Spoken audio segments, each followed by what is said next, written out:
Hey, how's it going, guys? Assad here, and you're gonna learn about concat, string.concat, because it is from string has a constructor has a concat argument, so you can use that method to add two steps. So what we're gonna do now is, let me show you an example. So what we're gonna do is var str1 equals hello,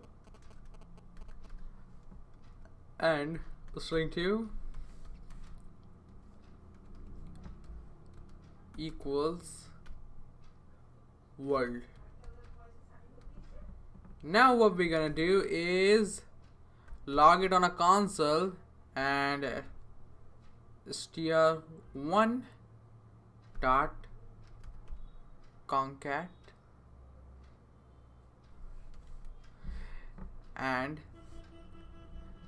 first we need to pass what is between those two, well, the what we want to concatenate. So what we're gonna do, pass and a space, and we will pass the object or syntax or string what we want to concat. So when we do that, it will say hello world. And now what we're gonna do, I think that will be understand, you can easily understand what I'm saying. We will use a comma between them. So Ctrl plus C, Ctrl plus B, and use a comma.